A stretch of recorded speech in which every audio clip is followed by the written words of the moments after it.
Un film d'action à la française, Made in Meuse. Passionné de cinéma depuis plus de 40 ans, Boris Boiteux, originaire de Bar-le-Duc et aujourd'hui installé en région parisienne, est revenu tourner sur ses terres un court-métrage d'action inspiré à la fois de l'univers des grands héros du cinéma et de la période Covid. Bonjour Boris. Bonjour Clémentine. Merci d'être avec nous. Alors comment est née l'idée de ce court-métrage qui s'appelle Affaires classées?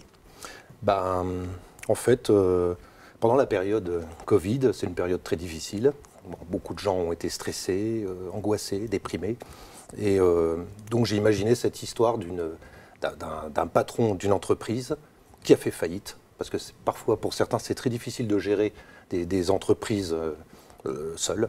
Et qui s'est retrouvé en difficulté et a croulé sous les dettes. Donc il s'est retrouvé en zone rurale, à errer quelque part. Et pendant la période de confinement, c'est assez compliqué de se retrouver dehors, vous voyez.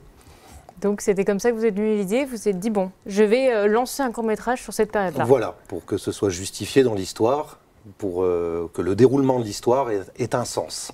Alors justement, cette histoire en quelques mots, qu'est-ce qu'elle raconte? Donc ça, l'histoire de ce petit patron qui a tout perdu et qui dit avoir aidé des agriculteurs pour de temps en temps pouvoir manger, garder sa dignité, se laver, tout ça. Et ce qui se passe, c'est qu'à un moment donné, les gendarmes, pendant la période de confinement, le repèrent. Donc ils viennent l'interpeller et lui demander son attestation. Et comme il est coupé du monde et que vu qu'il a tout perdu, il s'est dit je vis au jour le jour, je vais voir ce qui m'arrive. Pas d'attestation. Pas d'attestation, rien. Et donc forcément, les gendarmes insistent pour qu'il se présente, qu'il présente son identité.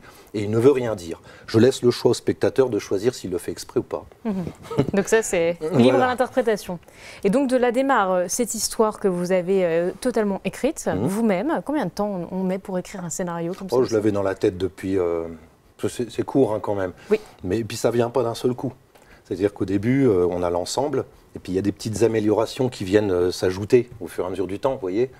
Et en tout, je ne sais pas comment on pourrait dire, peut-être un jour ou deux, on va dire. C'était déjà prémédité en fait dans ma tête. C'est très rapide finalement Voilà. en écriture. L'inspiration vient aussi de beaucoup de choses qu'on a vues, parce que moi, pendant cette période-là, j'étais sur Paris, c'était pas pareil, c'était très dur, hein, j'avais pas de terrasse ni de balcon, il a bien fallu à un moment donné que je sorte et j'avais pas d'attestation, donc c'est ce qui s'est passé. Et donc il fallait... Vous êtes occupé à écrire finalement. Voilà, il fallait que je développe un peu les choses en me disant qu'est-ce qui serait passé si ça avait été plus grave, et puis peut-être que ça arrivait à des gens.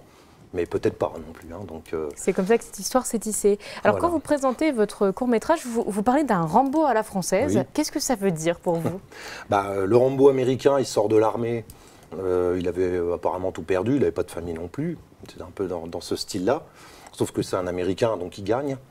Le Rambo à la française, il a tout perdu, mais il est dans le civil, celui-là. Et il se retrouve confronté aux mêmes événements, mais... Sauf qu'il est un peu plus affaibli parce qu'il n'a pas fait l'armée et ça ne se passe pas tout à fait de la même façon. Il n'a pas les mêmes armes pour se battre. Voilà, exactement. Alors vous le dites, vous habitez en région parisienne et vous avez décidé de retourner à Bar-le-Duc pour tourner. Vous avez notamment tourné dans un champ à Loizé. Pourquoi vous êtes revenu sur vos terres? Vous auriez pu tourner ça à proximité de Paris. C'est plus compliqué de demander sur Paris de boucler un quartier, puisque pendant le confinement, il n'y avait absolument personne qui circulait dans les rues, donc ça aurait été impossible. Et puis en zone rurale, donc déjà effectivement c'est plus facile. Le propriétaire c'est un ami, donc il nous a prêté le champ.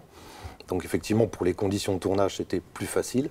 Alors voilà. Comment s'est déroulé le tournage, la préparation? Vous avez tourné sous des chaleurs assez écrasantes parfois cet été. La préparation notamment des scènes de combat, comment on prépare ça? Comment on prépare un Rambo à la française? Alors déjà j'avais déjà un peu écrit les combats parce que j'ai fait du karaté il y a quelques décennies maintenant. Après j'avais un peu arrêté avec l'âge, je fais toujours du sport, hein, mais moins celui-là. Et puis là, par rapport au contexte, je voulais m'y remettre, parce que je voulais que ce soit de l'action. Après, j'ai contacté un ami qui était professeur de karaté il y a une vingtaine d'années, et il m'a dit, moi je suis en retraite, mais je peux te communiquer les nouveaux qui s'occupent du KCB, Club Karaté Bar-le-Duc. Et à ce moment-là, j'ai donc fait connaissance avec Sébastien Jovian, donc les deux acteurs qui font les deux gendarmes. Et celui qui fait le chef, par contre, c'est un ami de Paris avec qui j'ai fait du théâtre. Et justement, donc ils sont venus. Comment vous avez travaillé un petit peu ces scènes de combat? C'est vous qui avez tout briefé ou vous avez laissé place à l'imagination? Oui, j'ai fait le storyboard en fait. Donc c'est les petits dessins qu'on fait pour. Puis j'ai essayé de voir un peu. Et quand je les ai fait venir, on a répété plusieurs fois.